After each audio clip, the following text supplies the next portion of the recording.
انتہائی ممنون و مشہور ہے جناب مولانا سید اسداد حسین جلدی پڑھنا آپ کے مادر سے ساتھ. ہر روزے شمار اس مقام پر تشریف لے کر آتے ہیں اور امام زمانہ علیہ السلام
سلامت رہیں خیر.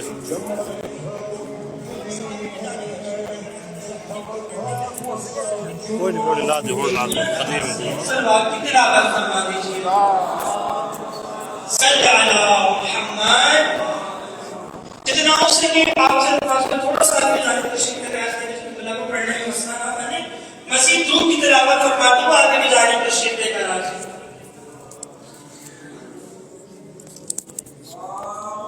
صلی علی محمد وآل محمد.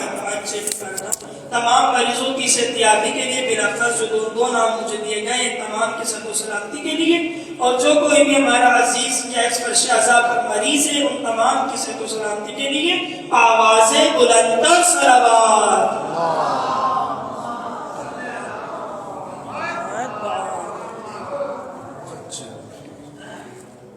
رحم اللہ من قرأ الفاتحہ.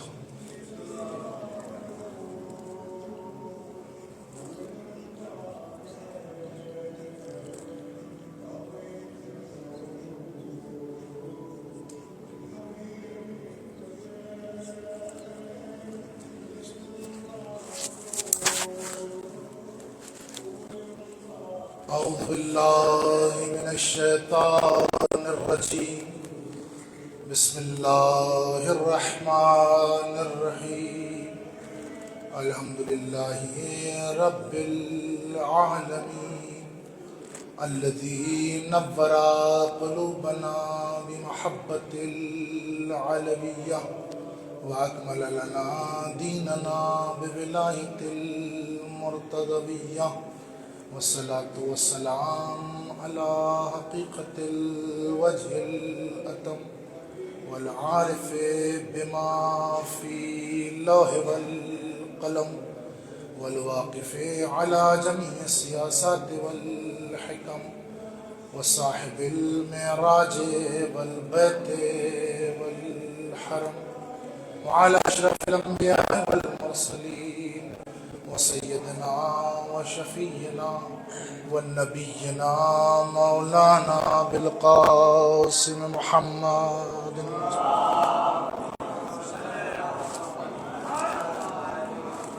وعلى آل بيته الطيبين الطاهرين المعصومين المظلومين ولعنة الله على أعدائهم أجمعين. أما بعد فقد قال الله تبارك وتعالى في كتابه المجيد وهو أصدق الصادقين وقوله الحق بسم اللہ الرحمن الرحیم قل لا اسألکم علیہ اجرا الا المودۃ فی القربى. صلوات پڑھیں.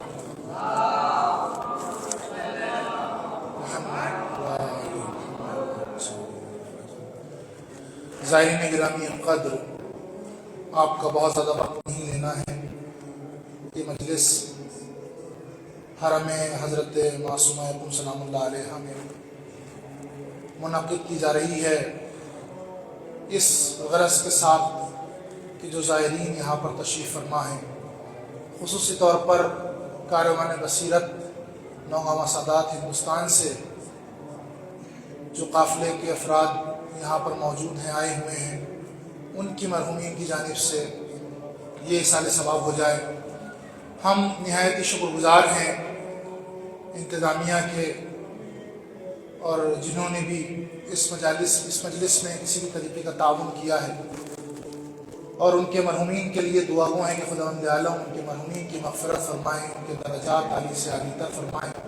آپ حضرات سے گزارش ہے کہ 1 مرتبہ سورہ حمد اور 3 مرتبہ سورہ توحید کی تلاوت فرما کر اپنے اپنے مرحومین، خصوصی طور پر حاضرین کے مرحومین، زائرین کے مرحومین اور کاروان بصیرت میں جو افراد آئے ہوئے ہیں ان کے مرحومین کی روح کو ایصال فرما دیں.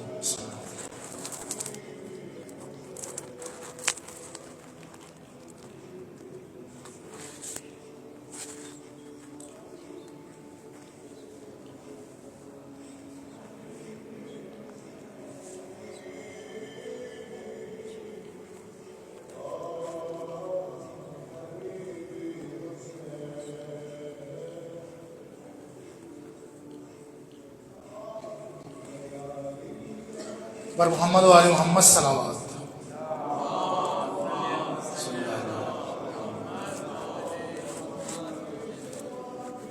زائرین گرامی قدر، جیسا کہ آپ کو معلوم ہے کہ آپ کی ایک حیثیت ہے. پہلی حیثیت آپ کی یہ ہے کہ خداوند عالم نے یہ توفیق عطا فرمائی کہ اس نے ہمارے ہاتھ میں دامن اسلام قرار دیا. اور صرف یہ نہیں کہ اس نے ہمیں اپنی توفیقات سے نواز کر صرف مسلمان بنایا ہو، بلکہ اس سے بڑی منزل یہ ہے کہ اس نے اسلام کے ساتھ ساتھ ایمان کے دامن کو تھامنے کی توفیق عطا فرمائی. اور یقین جانیے گا یہ ایمان یا ایمان کے درجات بغیر محبت اہل بیت علیہ السلام کے حاصل نہیں ہوتے. لہذا خداوند عالم کا جتنا شکر ادا کیا جائے اس کی نعمتوں کا، نعمت اسلام، نعمت ایمان، نعمت محبت اہل بیت، وہ کم ہے. اور ان تمام نعمتوں کے بعد اس نے ان مومنین میں ہمیں انتخاب کیا زیارت اہل بیت علیہ السلام کے لیے. لہذا منزل ایک اور قدم آگے بڑھ جاتی ہے. اب ہماری حیثیت اس سے بھی زیادہ بڑھ جاتی ہے کہ ہم مسلمان ہیں، اور مسلمان ایمان والے مسلمان ہیں، مودت و محبت اہل بیت والے مسلمان ہیں. اور اس کے ساتھ ساتھ ہمارا ایک منصب اور ہمارا ایک عہدہ ظاہر ہے. میں نے جس آیت کریمہ کی تلاوت کا شرف حاصل کیا آپ کے سامنے، معروف ترین آیت قرآن مجید کی ہے، جس میں بلکہ اتنی معروف ہے کہ ترجمے کی ضرورت نہیں ہوتی، بچے کو معلوم ہے کہ تقاضا کیا جا رہا ہے. جس وقت لوگ پیغمبر اکرم کی خدمت میں آئے اور یہ چاہتے تھے کہ پیغمبر اکرم نے اتنی صعوبتیں، اتنی مصیبتیں، اتنی مشکلات کا سامنا کیا اسلام کی تبلیغ کے لیے، اسلام کو پھیلانے کے لیے، اسلام کے نفوذ کے لیے، لہٰذا ہم اپنی جانب سے پیغمبر اکرم کو کچھ ہدیہ دینا چاہتے ہیں، کچھ اجر دینا چاہتے ہیں. تو پیغمبر سے سوال کیا، یا رسول اللہ ہم کچھ اجر دینا چاہتے ہیں. تو پیغمبر تو وہ پیغمبر ہے کہ جو بغیر وحی کے کلام نہیں کرتا. ارشاد ہوتا ہے کہ اگر یہ اجر دینا چاہتے ہیں، یہ کچھ آپ کو ہدیہ دینا چاہتے ہیں، تو ان سے کہو رسالت کا کوئی اجر نہیں ہے، رسالت کے لیے کوئی ہدیہ نہیں ہے. اگر دینا ہی چاہتے ہیں تو اجر رسالت صرف اور صرف مودت اہل بیت علیہ السلام ہے. ایک صلوات پڑھ دیں محمد. لہٰذا آپ کی بہت ساری حیثیتیں ہیں، محب کی حیثیت ہے، زائر کی حیثیت ہے، اور ہمارے بزرگ علماء فرماتے ہیں کہ جب زائر زیارت کے لیے آتا ہے، سفر زیارت پہ ہوتا ہے، تو اس کے دل کی کیفیت ایسی ہوتی ہے، مثال دیتے ہیں، کہتے ہیں اس کے دل کی کیفیت ان سرسبز و شاداب زمینوں کی طرح ہوتی ہے جس پر بہترین سے بہترین کاشتکاری کی جا سکتی ہے۔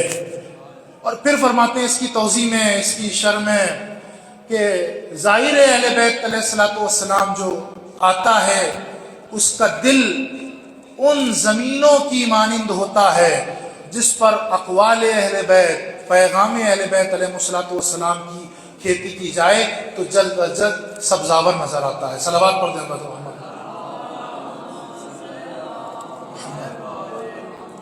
لہٰذا ہمارا ایک رشتہ ہے اہل بیت علیہ الصلوۃ والسلام سے، اور وہی رشتہ ہمیں مجبور کرتا ہے کہ ہم ان کی محبت میں اپنے گھر کو چھوڑ دیں، ان کی محبت میں اپنوں کو چھوڑ دیں، ان کی محبت میں اپنے شہر کو ترک کر دیں۔ اور صرف یہ نہیں کہ ان کی محبت میں اپنوں کو چھوڑا، شہر کو چھوڑا، گھر کو چھوڑا، بلکہ اپنا تن من جو کچھ بھی اپنے پاس ہے، بلکہ دیکھا گیا ہے کہ پوری زندگی کا اثاثہ زیارت کے خرچ پر ظاہر لٹا دیتا ہے، پوری زندگی جمع کرتا ہے صرف اس لیے کہ مجھے سرکار عبداللہ الحسین کی زیارت نصیب ہو جائے۔ ایک صلوات پڑھتے ہیں حضرت محمد علیہ وسلم۔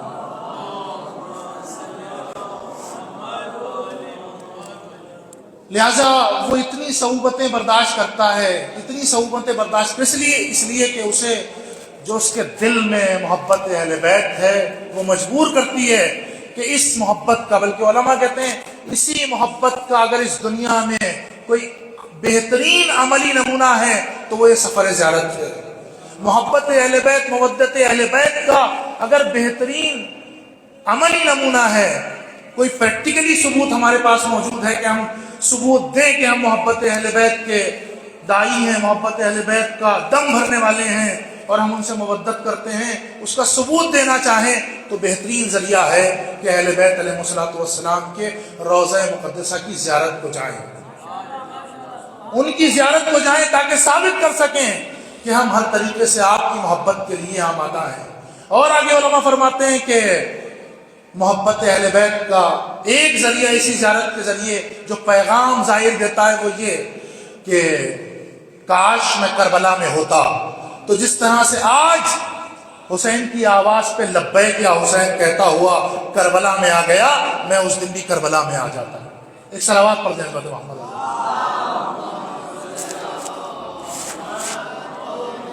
لہٰذا ایک رشتہ ہے جو ہمیں مجبور کرتا ہے یہاں آنے کے لیے۔ بس مجھے ایک دو باتیں عرض کرنی ہیں آپ کی خدمت میں اسی بات سے متعلق کہ ایک رشتہ ہے ہمارے اور ان کے درمیان، اور اس رشتے کو روایات میں بہت خوبصورتی سے بیان کیا گیا ہے۔ مثلا مشہور ترین روایت جو اس رشتے کو، ہمارے اور اہل بیت علیہ السلام کے رشتے کو کہ کتنا محکم رشتہ ہونا چاہیے، کیسا رشتہ ہونا چاہیے بتاتی ہے، وہ حدیث سفینہ ہے، جس میں پیغمبر اکرم فرما رہے ہیں کہ میرے اہل بیت کی مثال کشتی نوح کی سی ہے۔ اور صرف حدیث یہیں پر رکی نہیں، ٹھہری نہیں کہ صرف مثال دی گئی ہوتی، بلکہ فرمایا میرے اہل بیت کی مثال کشتی نوح کی سی ہے، جو بھی اس کشتی میں سوار ہو گیا اس نے نجات پائی، اور جو اس کشتی میں سوار نہیں ہوا وہ غرق ہو گیا۔ اب غور کیجئے گا، مجھے دو باتیں عرض کرنی ہیں اسی حدیث کے ضمن میں، آپ کی توجہات چاہتا ہوں کہ پیغمبر نے فرما تو دیا کہ میرے اہل بیت کی مثال کشتی نوح کی سی ہے، جو اس میں سوار ہو گیا اس نے نجات پائی، جو اس میں سوار نہیں ہوا وہ غرق ہو گیا۔ اب ہم دیکھتے ہیں ایک ایسے آئینے سے کہ کیا واقعاً زمینی حقیقت کو لے کر کہ ان دونوں چیزوں میں، ان دونوں کشتیوں میں مماثلت پائی جاتی ہے۔ جو پیغمبر اکرم کا کلام وہ کلام ہے کہ جو پیغمبر اکرم، بلکہ یہ کہا جائے کہ پہاڑ اپنی جگہ کو چھوڑ سکتے ہیں، زمین و زمان ہل سکتے ہیں، مگر پیغمبر اکرم کے قول میں ذرہ برابر بھی فرق نہیں آ سکتا۔ اس امین و صادق پیغمبر نے فرمایا ہے تو قول تو حقیقت ہوگا کہ ان دونوں چیزوں میں مماثلت پائی جاتی ہے، شباہت پائی جاتی ہے۔ لہذا ہم دیکھتے ہیں کہ کیسی شباہت پائی جاتی ہے۔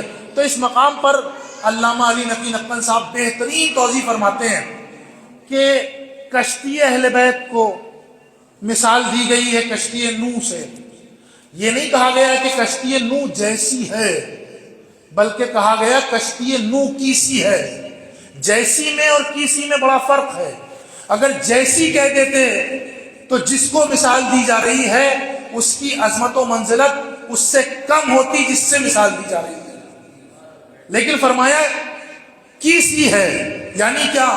یعنی اس میں وہ تمام چیزیں تو پائی جاتی ہیں جو کشتی نوح میں پائی جاتی ہیں، مگر کچھ ایسی چیزیں بھی ہیں جو کشتی نوح سے بڑھ کر ہیں.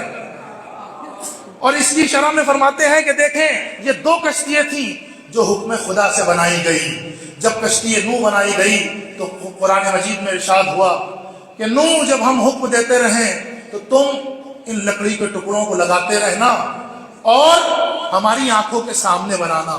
اللہ کا حکم ہے کہ ہماری آنکھوں کے سامنے بنانا، روگردانی نہ کرنا. جیسے جیسے حکم آتا رہے یہ لکڑی کے ٹکڑے لگاتے رہنا اور پھر آپ اس کشتی کو بناتے رہنا. حکم خدا سے جناب نوح کشتی کو بناتے رہے، کشتی بن کر آمادہ ہو گئی. اب آپ دیکھیں کشتی اہل بیت کا منظر. کشتی اہل بیت کا منظر یہ ہے کہ وہ بھی حکم خدا سے بنی، وہ بھی حکم خدا سے بنی. کہ کس طریقے سے بنی؟ کہ حکم خدا سے بنی. حکم ہوتا ہے کہ ایک میدان سجایا جائے، ایک میدان سجایا جائے، مباہلے کے لیے کچھ شخصیتوں کو بلایا جائے اور دن کو معین کر کے جھوٹوں پہ لعنت ہوگی. ہاں جیسے ہی ارشاد ہوا تو ابنانا کہا تو بیٹے آ گئے، نسانا کہا تو خواتین آ گئیں، انفسنا کہا تو علی آ گئے. صلوات پڑھ دیں محمد علی.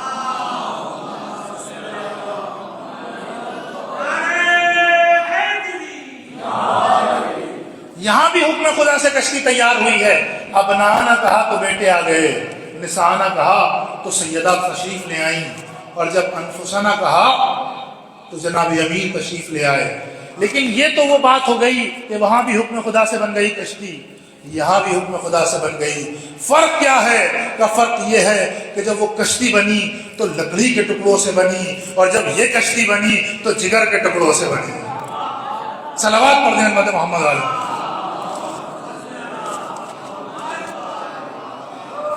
وقت کی تنگی ہے اور تفصیلات زیادہ ہیں، میں اپنی بات کو مختصر کر رہا ہوں.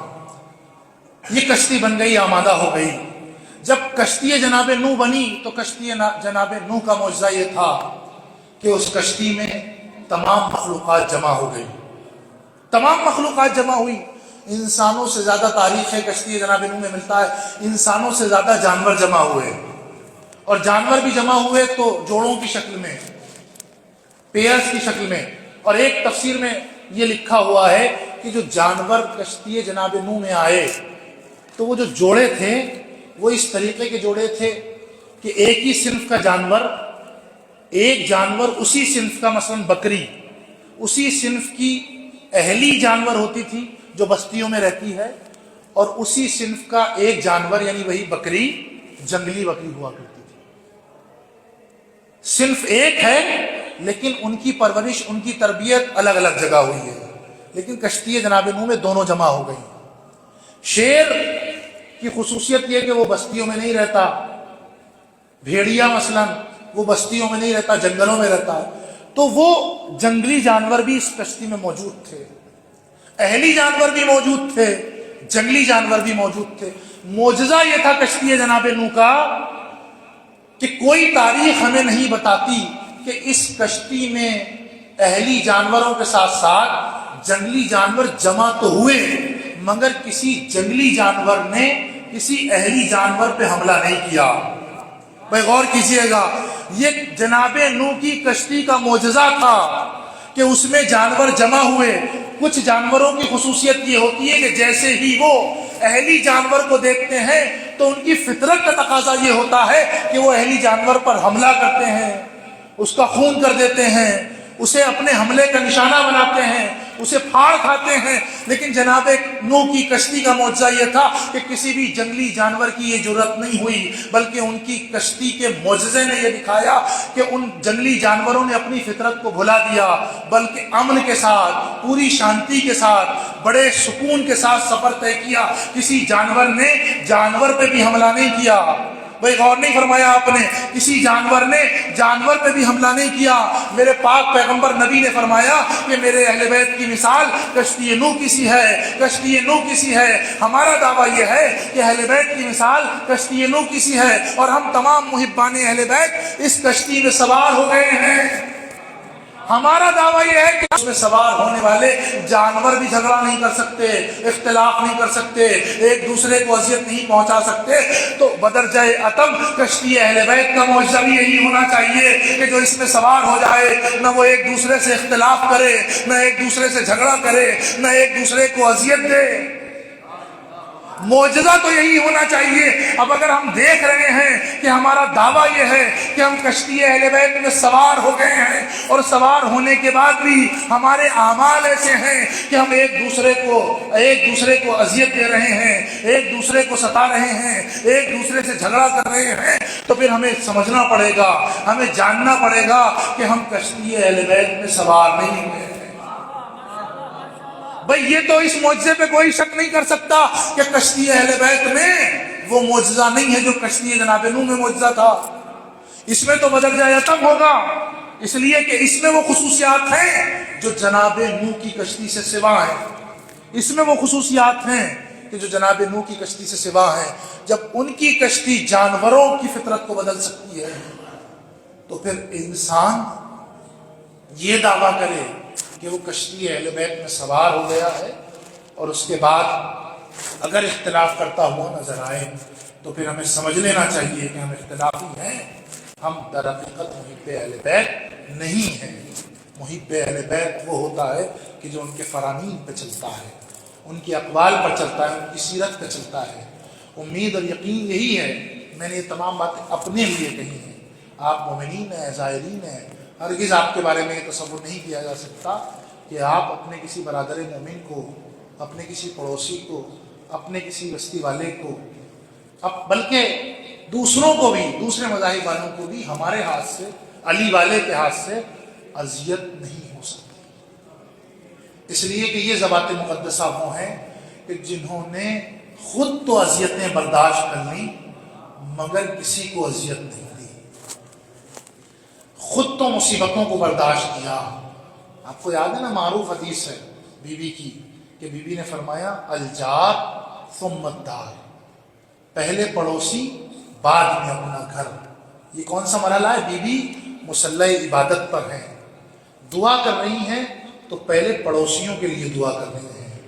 کیا سیرت ہے بی بی کی۔ سرکار امام حسن مجتبیٰ آپ کے بیٹے آپ سے معلوم کرتے ہیں، اماں جان پہلے آپ نے پڑوسیوں کے لیے دعا کی، اپنے لیے دعا نہیں کی، تو آپ نے فرمایا اسلامی تعلیمات یہ ہیں کہ الجار ثم الدار، پہلے پڑوسی کا حق ہے کہ اس کے لیے دعا کی جائے، بعد میں اپنے لیے دعا کی جائے۔ اللہ اکبر، سلام ہو بی بی پر کہ اس کی عظمتوں پہ سلام ہو، جو اتنا خیال کر رہی تھی، کہ جو پڑوسیوں کا اتنا خیال کر رہی تھی کہ مصلی عبادت پر تھی، اپنے لیے دعا نہیں کر رہی تھی بلکہ پہلے پڑوسیوں کے لیے دعا کر رہی تھی۔ ارے وہی پڑوسی بی بی کے دروازے پر آ چکے ہیں۔ اس لیے کہ پیغمبر اکرم نے پڑوسی کی تعریف یہ کی ہے کہ گھر سے 40 قدم کا فاصلہ ہر سمت ہو۔ اب آپ دیکھیں آنے والے ایسے افراد تھے جن کے دروازے کبھی مسجد کی طرف کھلا کرتے تھے۔ کتنے نزدیک پڑوسی تھے، بی بی جن کے لیے دعا کر رہی ہو وہ بی بی کے دروازے پر آگ اور لکڑیاں لے کر آ جائیں۔ اللہ اکبر، اللہ اکبر۔ کون کون سے ستم ایسے تھے جو بی بی نے نہ سہے ہوں۔ جس دروازے پہ رسول سلام کرنے کے لیے آتے تھے، السلام علیکم یا اہل بیت النبوہ، جس دروازے پر ملائکہ سلام کرنے کے لیے آتے ہوں، السلام علیکم یا اہل بیت النبوہ، ارے جس دروازے پر پیغمبر سب سے آخر میں اس وقت آتے ہوں جب مدینے کو چھوڑ رہے ہوں، سب سے پہلے اس وقت آتے ہوں جب مدینے میں وارد ہو رہے ہوں، ارے اسی دروازے پر مسلمان کیسا سلوک کرتے ہیں۔ ہاں جب کسی گھر سے کوئی رخصت ہو جاتا ہے تو مسلمانوں کا رویہ یہ ہے، تعلیمات اسلام یہ ہے کہ اس گھر پر لوگ 3 دن تک چولہا نہیں جلنے دیتے۔ ہاں اس دروازے پر لوگ آتے ہیں، خواتین کو پرسہ دینے کے لیے آتی ہیں، مرد مردوں کو پرسہ دینے کے لیے آتے ہیں۔ رسول خدا اس دنیا سے رخصت ہو گئے ہیں، ارے اکلوتی بیٹی ہے، حق کیا بنتا ہے مدینے والوں کا؟ حق یہ بنتا تھا کہ مدینے کی خواتین زہرا کو پرسہ دینے کے لیے آئے، مدینے کے مرد علی مرتضیٰ کو پرسہ دینے کے لیے آئے، لیکن تاریخ نے دوسرا ہی رخ دکھایا، پرسہ دینے کے لیے نہیں بلکہ دروازہ دلانے کے لیے آ گئے۔ اللہ اکبر، دروازہ جلانے کے لیے آ گئے، اور جلتا ہوا دروازہ جب بی بی پر گرایا گیا، بس آخری جملے ہیں، حرم حضرت معصومہ ہیں، ایام عزائے فاطمیہ گزرے ہیں، بی بی یہ ظاہر ہے جو ایام عزائے فاطمیہ پر آپ کے دروازے پر نہ آ سکے، کچھ تاخیر ہو گئی لیکن بالآخر آپ کے دروازے میں پہنچ تو گئے۔ ان چند آنسوؤں کا نذرانہ آپ کی خدمت میں آپ کی جدہ کا پرسے کی صورت میں پیش کرتے ہیں۔ دروازہ گر گیا، بی بی دروازے کے نیچے ہے لیکن جلتا ہوا دروازہ تھا۔ ارے ظالم ابھی رکے نہیں بلکہ جلتے ہوئے دروازے پر اپنے پیروں کو مارتے ہوئے آگے بڑھے۔ ارے تصور کریں، دروازے کے نیچے نبی کی بیٹی تھی، جیسے ظالم کا قدم بڑھتا تھا زہرا کی پسلیاں ٹوٹتی تھی، آواز دی فضا میری مدد کرو۔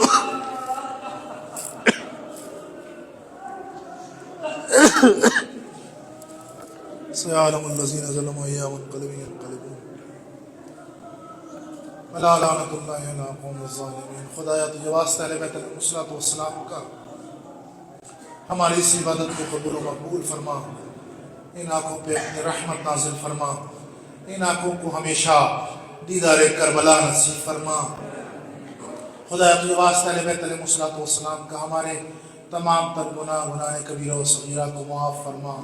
بحق اہل بیت علیہ الصلوۃ والسلام جو بیمار ہیں انہیں شفاء کاملہ و واجبہ عنایت فرما، جو مقروض ہیں ان کی قرض کی ادائیگی فرما، جو بے روزگار ہیں روزگار عطا فرما، جو صاحب روزگار ہیں بحق اہل بیت ان کے روزگار میں خیر و برکت عطا فرما۔ جن لوگوں نے التماس سے دعا کے لیے کہا ہے ان کی نیک دلی حاجات کو پورا فرما، ہمارے مرحومین کی مغفرت فرما، ان کے درجات عالی سے عالی تر فرما، ان کی قبروں پر رحمت نازل فرما، اس مجلس کا ثواب ان کے لیے سال ثواب قرار دے۔ علماء اعلام کا سایہ خصوصی طور پر رہبر معظم آیت اللہ سیستانی کا سایہ ہمارے سروں پہ قائم و دائم رکھ۔ خدایا تجھے واسطہ علیہ بیت الصلوۃ والسلام کا، دشمنان دین دشمنان مرجعیت اگر قابل ہدایت نہیں ہے تو نیست و نابود فرما۔ خدایا تجھے واسطہ علیہ بیت الصلوۃ والسلام کا، جب ہم اس دنیا سے جائیں تو ایک ہاتھ میں دامن اہل بیت دوسرے میں دامن قرآن قرار دے۔ خدایا ہماری نسلوں میں ولایت اہل بیت حضرت علی سید الشہداء کو منتقل فرما، حجت آخر امام زمانہ کے ظہور میں تعجیل فرما۔ آپ حضرات سے گزارش ہے کہ ایک مرتبہ سورہ حمد اور 3 مرتبہ سورہ توحید کی تلاوت فرما کر اپنے اپنے مرحومین خصوصی طور پر کاروان بصیرت کے آئے ہوئے زائرین کے مرحومین کی ارواح کو اصال فرما۔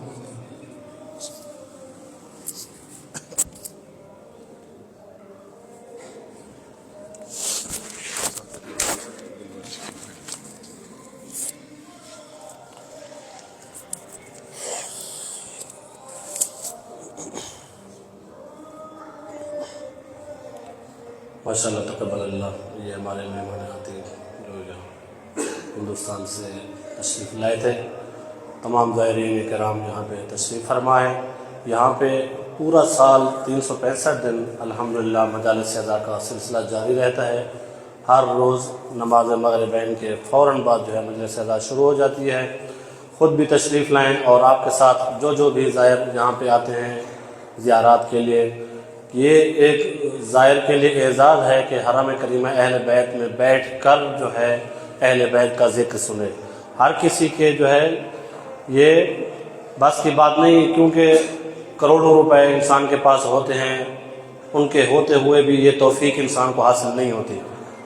اور آپ زائرین جو ہیں خوش قسمت ہیں، یہاں پہ تشریف لائے اور حرم کریمہ اہل بیت میں آپ کو موقع ملا مجلس سننے کا، اہل بیت کا ذکر سننے کا، جتنے روز یہاں پہ تشریف فرما ہے، روزانہ نماز مغربین کے بعد جو ہے مجلس ادا شروع ہو جاتی ہے۔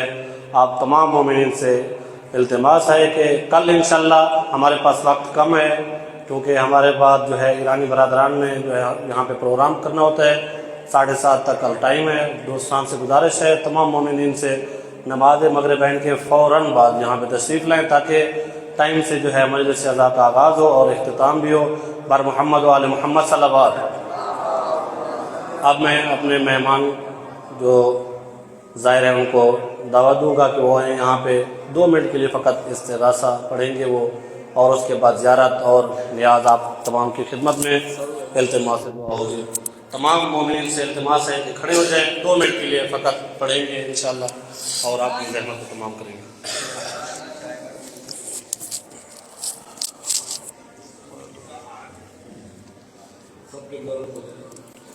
آج روز جمعہ ہے، یہ دن امام زمانہ علیہ السلام سے منسوب ہے، اس حوالے سے استغاثہ امام زمانہ علیہ السلام۔ اللہ مجھے لشکر مہدی سے ملا دے، سب مل کے اللہ مجھے لشکر مہدی سے ملا دے، اللہ مجھے لشکر مہدی سے ملا دے، ایسا نہ ہو آقا میرا حلمن کی صدا دے، اللہ مجھے لشکر مہدی سے ملا دے، نظروں کو میری لائق دیدار بنا دے،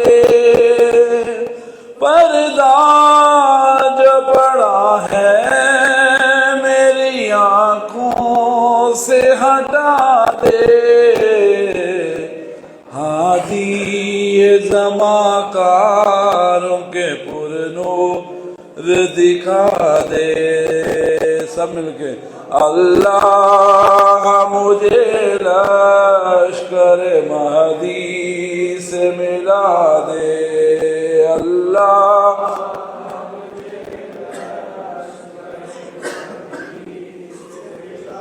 ہر